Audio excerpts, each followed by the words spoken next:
Na guerra, cada decisão conta.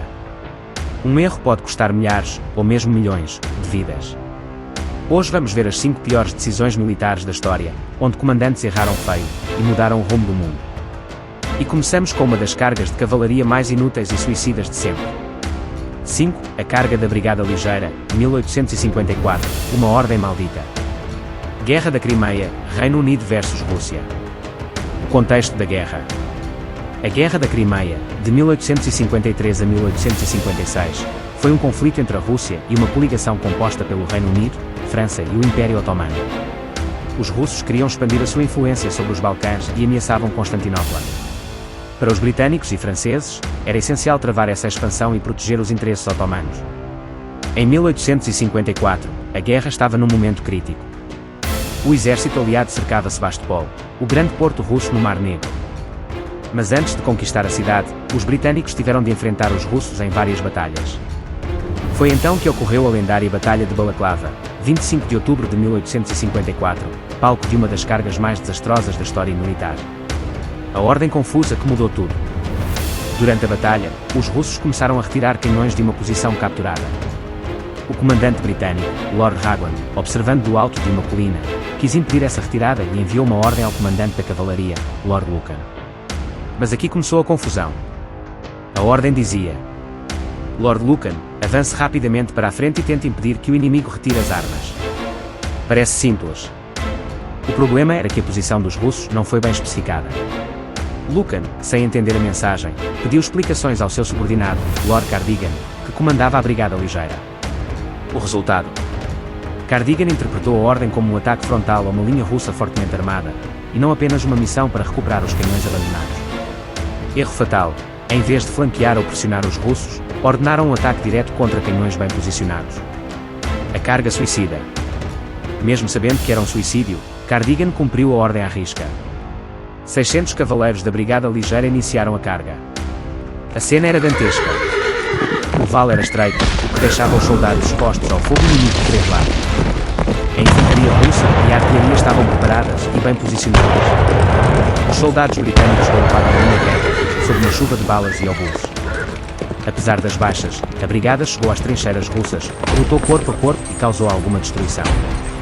Mas rapidamente perceberam que não havia reforços e foram forçados a recuar. O resultado foi devastador.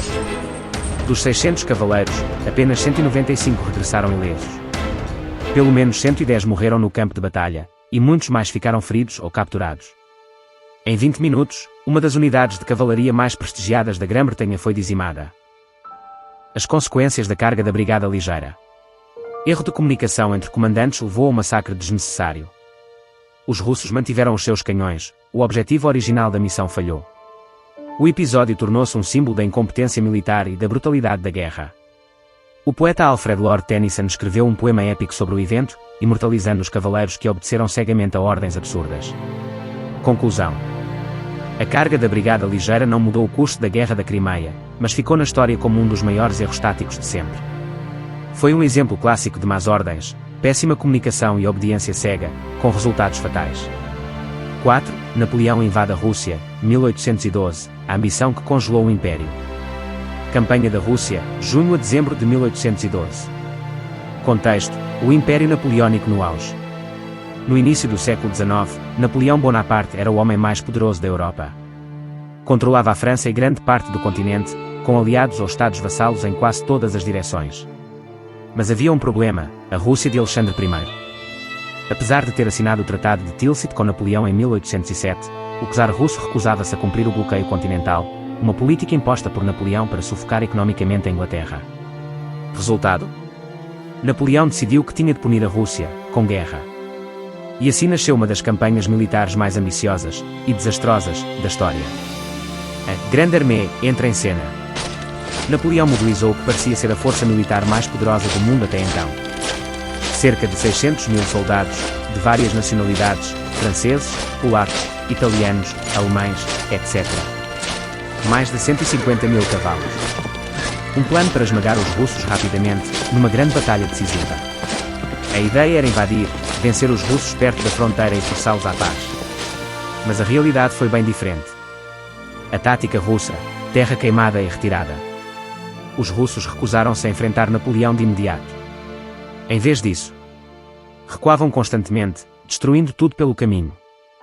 Queimavam vilas, plantações e armazéns. Privaram o inimigo de alimentos, abrigo e suprimentos. Foi uma guerra de desgaste brutal. Os soldados franceses marchavam por centenas de quilómetros, sem comida, com calor sufocante no verão, e sem encontrar o inimigo para uma batalha decisiva. Moscovo em chamas. Napoleão chegou finalmente a Moscovo em setembro de 1812, esperando rendição. Mas a cidade estava praticamente vazia. Poucos dias depois, Moscovo começou a arder, provavelmente por ordens russas. Napoleão ficou com uma cidade destruída, sem suprimentos e sem paz. Ele esperou semanas por uma resposta do czar, mas ela nunca veio.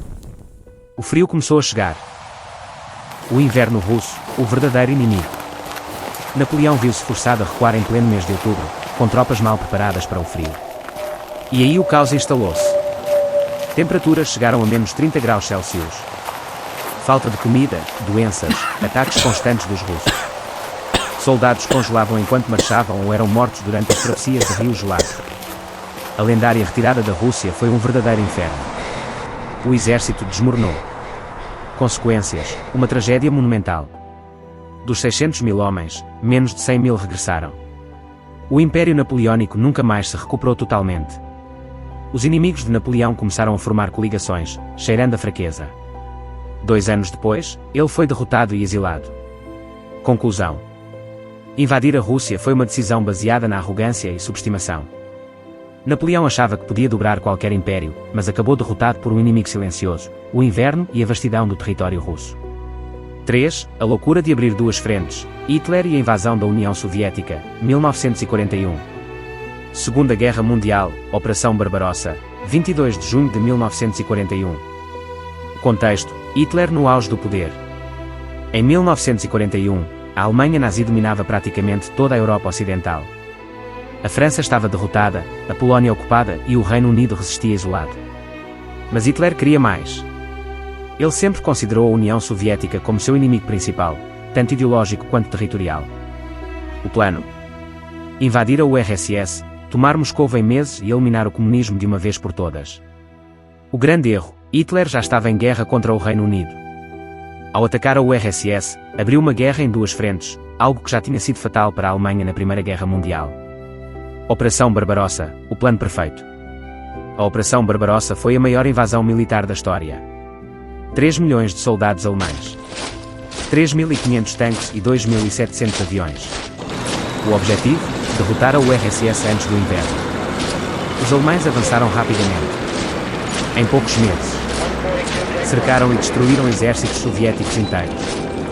Chegaram às portas de Leningrado, Kiev e Moscou. Stalin foi apanhado de surpresa e a URSS parecia prestes a colapsar. Mas Hitler subestimou 3 fatores decisivos.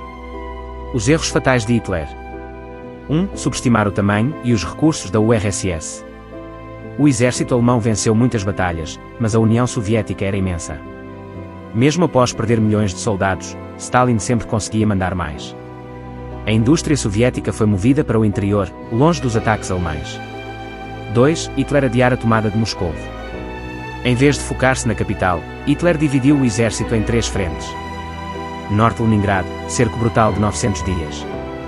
Centro Moscou, atraso crítico na ofensiva. Sul Stalingrado, onde os nazis seriam esmagados em 1943. Isso deu tempo para os soviéticos organizar uma defesa eficaz.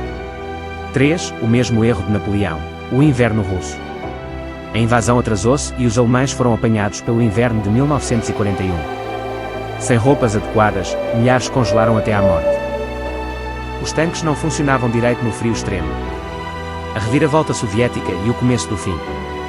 Os alemães chegaram a 30 km de Moscou, mas em dezembro de 1941.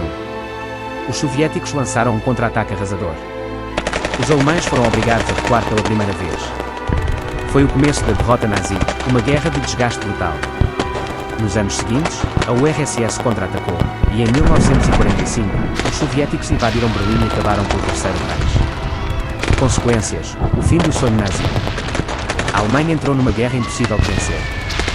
Milhões de soldados alemães morreram em batalhas sangrentas como Stalingrado e Kursk. Hitler perdeu recursos cruciais e não conseguiu vencer nem no Oeste, nem no leste. 4 anos depois, a Alemanha rendeu-se e Hitler suicidou-se. Conclusão. Atacar a União Soviética sem primeiro derrotar o Reino Unido foi um erro fatal. Hitler repetiu o erro de Napoleão, subestimou a resistência russa e ignorou o poder destrutivo do inverno. 2. A catástrofe de Galípoli, 1915, um desembarque para o inferno. Primeira Guerra Mundial, Campanha de Galípoli, fevereiro de 1915, janeiro de 1916. O contexto, um novo fronte contra os otomanos. Em 1915, a Primeira Guerra Mundial estava no impasse. As trincheiras na frente ocidental, França e Bélgica, tornavam a guerra extremamente lenta e sangrenta. O Reino Unido e a França precisavam de um novo fronte para romper o bloqueio e garantir acesso ao Mar Negro. Ajudar a Rússia, que estava isolada e precisava de suprimentos. Derrotar o Império Otomano, aliado da Alemanha. A ideia: invadir a península de Galípoli, na Turquia, controlar o Estreito de Dardanelos e marchar até Istambul, Constantinopla. O problema: os aliados subestimaram a resistência otomana. O plano: desembarque rápido e vitória fácil. A operação foi liderada por Winston Churchill, então primeiro-lord do Almirantado Britânico. O plano era simples, demais. A Marinha Britânica destruiria as defesas otomanas no Estreito. As tropas aliadas desembarcariam rapidamente e avançariam pelo território. Os otomanos render-se-iam e o caminho até Istambul estaria aberto. O grande erro: os otomanos já estavam à espera do ataque e tinham fortificado a península. O desastre do desembarque. Os aliados enviaram 75 mil soldados, incluindo britânicos, franceses, australianos e neozelandeses. Mas o que aconteceu? Navios afundados. Quando a frota tentou abrir caminho, foi surpreendida por minas submersas e artilharia turca, perdendo vários couraçados. Desembarques caóticos. As tropas chegaram às praias, mas encontraram penhascos íngremes e ninhos de metralhadoras otomanas, que os massacraram antes mesmo de sair dos barcos. Resistência feroz. As forças otomanas, lideradas pelo general Mustafa Kemal, futuro Atatürk, cavaram trincheiras e impediram qualquer avanço aliado. O que era para ser uma invasão rápida transformou-se numa guerra de trincheiras brutal, semelhante à frente ocidental. O massacre e a retirada humilhante. Durante meses, as tropas aliadas ficaram presas nas praias, sem conseguir avançar. O calor, doenças e falta de suprimentos mataram milhares antes mesmo de entrarem em combate. Em janeiro de 1916, os aliados admitiram a derrota e retiraram-se, deixando para trás 46 mil mortos. Os otomanos perderam 250 mil soldados, mas conseguiram uma vitória histórica contra as potências europeias. Consequências: um desperdício de vidas e um novo líder turco. A campanha falhou completamente e Churchill foi forçado a renunciar ao cargo. Os otomanos mantiveram os estreitos e o apoio à Alemanha. Mustafa Kemal tornou-se um herói nacional e, mais tarde, fundaria a República da Turquia. Conclusão: a invasão de Galípoli foi mal planeada, mal executada e completamente subestimada.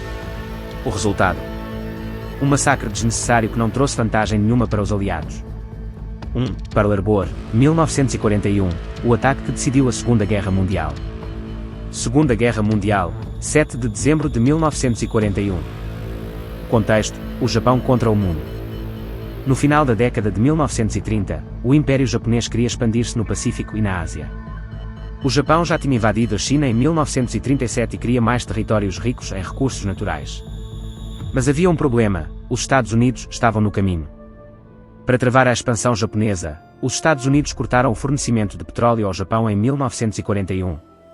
A resposta japonesa: um ataque surpresa para destruir a frota americana antes que os Estados Unidos pudessem reagir. O plano de ataque japonês. O ataque foi planeado pelo almirante Isoroku Yamamoto, que sabia que o Japão não podia vencer uma guerra longa contra os Estados Unidos. Plano: atacar Pearl Harbor, a maior base naval americana no Pacífico. Destruir porta-aviões, encouraçados e depósitos de combustível. Forçar os Estados Unidos a negociar a paz rapidamente. O grande erro: os japoneses subestimaram a capacidade dos Estados Unidos de se recuperar e lutar contra o ataque, 7 de dezembro de 1941. O Japão lançou 353 aviões de guerra de 6 porta-aviões. Os americanos foram apanhados completamente desprevenidos. Em menos de 2 horas, 4 encouraçados foram afundados, incluindo o USS Arizona, onde morreram mais de 1000 marinheiros. 188 aviões americanos foram destruídos antes de sequer levantarem voo. 2.403 soldados e civis americanos morreram. Parece uma vitória esmagadora, certo? Errado. Os 3 erros fatais do Japão. Os porta-aviões americanos não estavam lá. No momento do ataque, os porta-aviões americanos estavam em missão no mar. Como resultado, os Estados Unidos mantiveram o seu poder aéreo, que seria decisivo mais tarde. 2. Os depósitos de combustível e infraestruturas ficaram intactos. Os japoneses não destruíram os tanques de combustível e estaleiros navais, permitindo que a base voltasse a operar rapidamente. 3. O ataque uniu os Estados Unidos contra o Japão. Antes de Pearl Harbor, os americanos estavam divididos sobre entrar na guerra. No dia seguinte, os Estados Unidos declararam guerra ao Japão, e a Alemanha e a Itália declararam guerra aos Estados Unidos. O Japão acordou um gigante. As consequências: o fim do Japão Imperial. Os EUA mobilizaram a sua indústria massiva, produzindo milhares de aviões, navios e tanques. Em 1942, a Batalha de Midway virou o jogo, os americanos destruíram 4 porta-aviões japoneses. Em 1945, as bombas atômicas sobre Hiroshima e Nagasaki forçaram o Japão a render-se. Conclusão: o ataque a Pearl Harbor foi uma vitória tática, mas um desastre estratégico. Em vez de enfraquecer os Estados Unidos, fortaleceu a sua determinação e selou a derrota do Japão na Segunda Guerra Mundial. E assim terminamos a nossa viagem pelas piores decisões militares da história. O que estas histórias nos ensinam? Que a guerra não é apenas força bruta, as más decisões podem destruir impérios, custar milhões de vidas e mudar o rumo da história para sempre. Agora quero saber a tua opinião. Qual achas que foi o pior erro militar desta lista? Conheces outros erros épicos que mereciam um vídeo? Se gostaste deste conteúdo, não te esqueças de deixar o like, subscrever ao canal e ativar o sininho das notificações para não perderes os próximos vídeos sobre história, batalhas e estratégias militares. Nos vemos no próximo vídeo.